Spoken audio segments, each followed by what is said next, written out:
Alright, hey everybody. Had a couple of questions on trapping muskrats. Just thought I'd show you how I do it. I'm not in a real muskrat dense area. There's a few that run my creek here that runs through my property. I like to keep them cleaned up because otherwise they cut up under the banks and cause a lot of erosion and stuff. I catch 8-10 out of here every year without really trying too hard. But I thought I'd show you the real basic way to set and catch for muskrat. This is about as simple as it gets. 110 conibear. In Michigan, you got to have an embossed metal tag with your identification on it. Fur harvester's license required. Remember, you cannot shoot muskrats in Michigan; it's illegal. But what I do is you take your 110 conibear,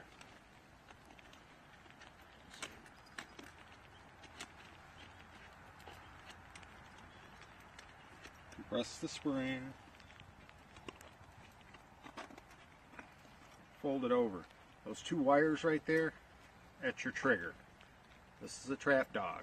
There's a little notch in the little thing above the trigger there.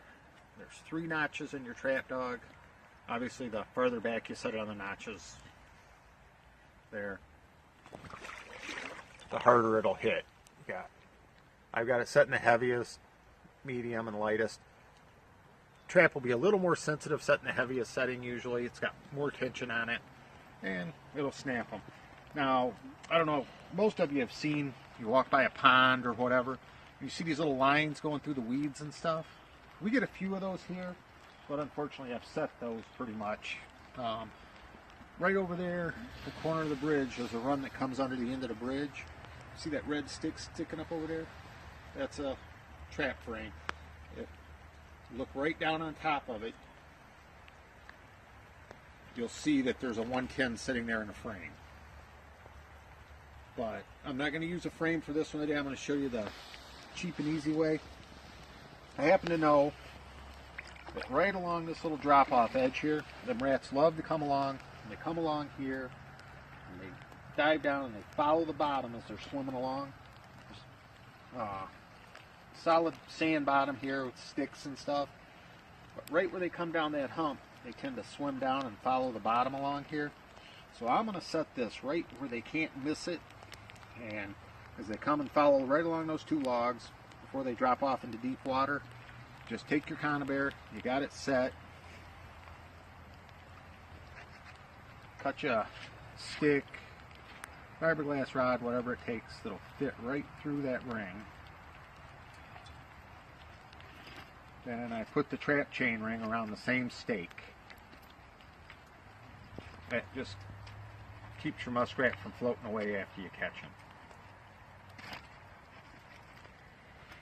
And I don't know if you can really see this on the camera, but you can see where they come along right there and they've got the bottom rubbed clean from swimming right along.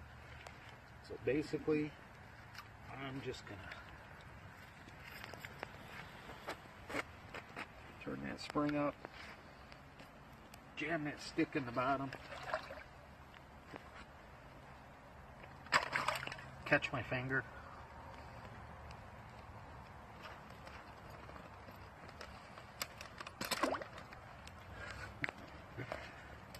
my lovely camera woman's getting highly amused by that. So anyway, double up on teaching you how to set a 110 conibear.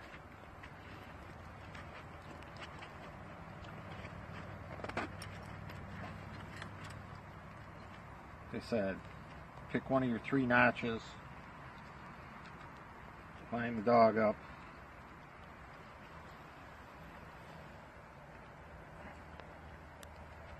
get the trap ready to go. Like I said, I know exactly what I want to do. I want to block them right when they're following that edge along there.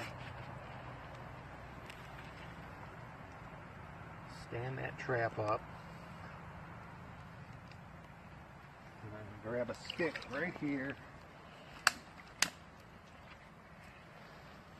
Use that to stabilize the trap. Now, that won't be in the jaws of the trap because the trap opens outwards. So that stick will just float away when they hit the trap. Oh, like it just did. Okay, let me get a longer stick. Anyway, you just take this, push it down in the bottom, right between the trap jaws there. Muskrat comes swimming along. You can see right there where they've been rubbing the bottom as they swim along this edge here. They'll swim right along this edge and eat this green stuff that's still here even in late January. Now I gotta find me a diving stick. Bear with me 1 second. I don't want them swimming along and trying to climb over the trap or go around it. So just kind of wedge a stick there. Stuff like that. Muskrat will come along, he'll see that stuff, he'll dive down, and they like to hug the shore just like a mink. As he dives down, hugs that shore, runs his head in that trap, hits that trigger, snap, and you'll find him laying there tomorrow. Now, the only other thing I do, I'm lucky I trap private property, so I can flag all my traps without too much worry about theft and stuff. Worried about theft, you might want to find another way to mark your sets so you don't lose them. But for me, it's pretty easy. I own both sides of this creek, so nobody's really supposed to be back here. And that's basically the easy way to do a 110 conibear. They'll come along, they'll see that stick, they'll dive down because they love to follow the banks as they swim. If you see a channel that'll look kind of like I got an old one over here on the other side of the bridge. Sometimes you'll see a groove right in the dirt. You can see where the muskrats come through in this still water, come right through here. I've got this frame right in the run up against the edge of this bridge abutment here. And I got these sticks jammed in there to back off the rest of the creek. They'll come up and they'll swim along, go under this bridge looking for something to eat. And mink love to do the same thing, and you catch mink and muskrat in these 110s work out really good. So that's it. For the guys that were asking questions, that's how simple it can be to catch a muskrat. And if you see those muskrat runs coming out of the bank, especially if you're capping a pond instead of a creek, it works out really good. Usually you can see the run coming right out of the hole in the bank. You set that same setup, or that setup over there, right in the run. Block the whole run, lay a stick across it. They'll swim into that trap. If it's a really active run, you may even want to consider lining 2 or 3 traps up about a foot apart, 18 inches apart. Sometimes you can get them as they're coming out of the den as a family, and pick off 2 or 3 because they will crawl right over their trapped friends. And the nice thing about these traps are you don't have to worry about them struggling trying to escape. You don't have to kill yourself staking them in because these traps are kill traps. They snap shut on them, break their neck, and if it does, even if it doesn't break their neck, it drowns them right in place in a couple of seconds. Nothing to it. Now I'm going to pause here for just a second. We're going to walk over to my other set, and I'm going to show you another way I trap muskrats. All right. Now here's what I was talking about, a regular muskrat run. You can see there's a little swamp up here from here it's flooded. Well, that actually is connected to my creek back here behind me. Water flows up in there, sits there, and it's real boggy. The muskrats love it.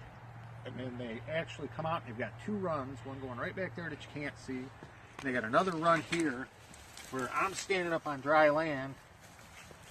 There's a muskrat run here that's that deep. And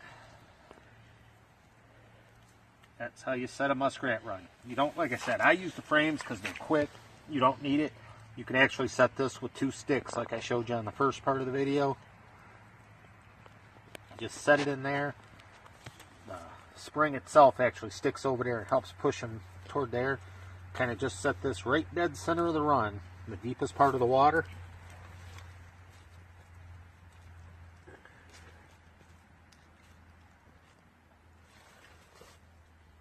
Make sure it's secure, and so they can't squeeze under it. It's touching the bottom of the run. And they come in and they swim up and down this tunnel to get to the creek right over there. You can see the whole run where it goes. They kind of channel that out by going back and forth all the time. They just slide in and out of here. They go in, come out of the creek right there, come up here, get in these feed beds and back. So it won't be too long, he'll be standing right there. Now, that's just the same exact way we just set the trap over there, only directly in a run. Now, sometimes these runs are completely submerged. I've seen them where they're 2 feet deep. Set them the same way. Put the conibear on the bottom and lay a stick across there to force them to dive, because they tend to swim coming in and out of their dens and the banks with their belly right on the bottom most of the time. So if you set that conibear right on the bottom and put a dive stick across the run on the top, they'll come along, they'll dive down along that bottom, bang, you got them. This works whether you're controlling them nuisance in a pond or a golf course or whatever, but it also works for muskrats. Are going for about $2 to $5 right now for the big ones. And if you're going to nuisance trap them, that's great. Don't waste them. Skin them, flesh them, and stretch them. Somebody will buy them. If worse comes to worse, look up NAFA. You can order a bag from NAFA, send your dried pelts to them, and they'll take care of you. They sell them and send you a check, minus their commission, of course.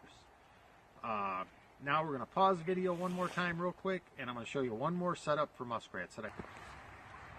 Alright, this is the other kind of set I use. I like this one if you got like a pond or a creek or something like this. Every time it rains, the water level goes up and down.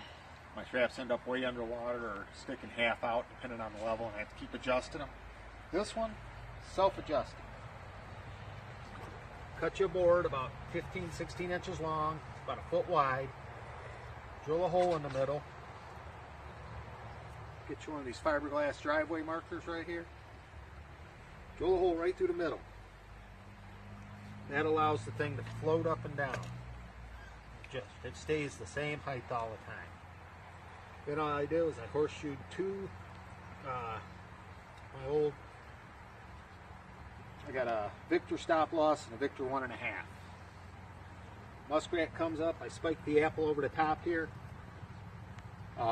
Muskrat comes up, sees the apple, climbs up on the float while he's eating, he steps in the trap. The trap snaps shut on his foot. He jumps back off the board to the safety of the water. The weight of the trap, the reason I use long springs, the way the trap pulls him right to the bottom and drowns. And I can guarantee you it works because I just caught one in here day before yesterday. This exact set right here.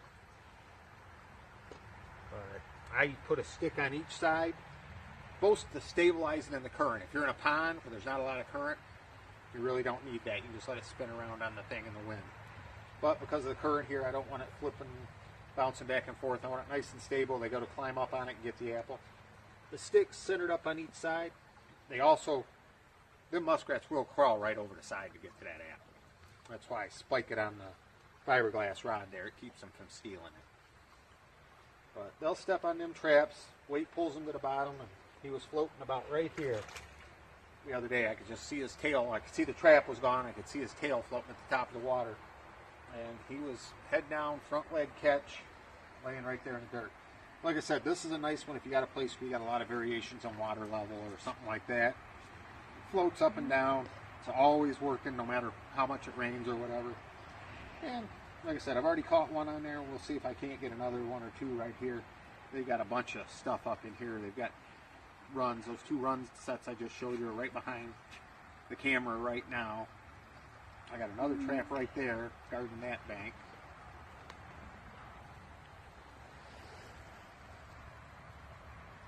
As they slide along them weeds, they'll hit that. And then I got another one here. You bear with me a second, right behind me. If they miss that one, as they come in and cut through, you can see they got a little run going through there. There's stuff growing there, stuff growing there. You can see where they keep that run open, swimming back and forth through there. So if they hit that, or even better, a mink hunting the edges of this creek, hunting muskrats and crayfish and frogs and stuff. And mink do the same thing. They love to hold right against them banks. So if he comes through there and cuts up that corner, I'll take a mink just as well as a muskrat. That's pretty much it for this video. If you got any questions, you can contact me here. I'm going to post this on YouTube. I'll put it on the Outdoor Sports Stuff group site. On Facebook, you can contact me there, or diverdaddykeith@msn.com, or you can text me. Most of you already got my phone number. If not, shoot me a message and I'll PM you my phone number. That's 734-502-5909. If you got any questions, shoot me a text, an email, diverdaddykeith@msn.com. Leave me a message here under the video. I'll get back to you. I'm far from an expert muskrat trapper. There's guys that would have 100 traps up and down this creek and they clean it out in 2 weeks. I'm going to probably end up running about 18 this year. Trying to keep it a little slow. My son Keith's going to come up. He wants to help set some. So we'll go from there. But we managed to take 8 or 10 muskrats out of this creek. They come from way upstream at the pond, and then it goes into a marsh way downstream. They tend to travel back and forth up this creek just like the main. So I try to pick up a couple every year.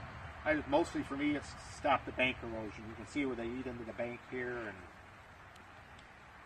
they run them burrows and the rains and it caves in and stuff. And the creek keeps getting wider and shallower. And mostly I want to keep it for brook trout. So I don't want to kill all the muskrats, but I want to keep enough out of here where they're not doing any damage. But other than that, I'm going to let you go, and we're going to get out of this rain. It's my lovely assistant running the camera. Might melt if she gets wet because she's sweet as sugar. Except for when she makes gestures like that.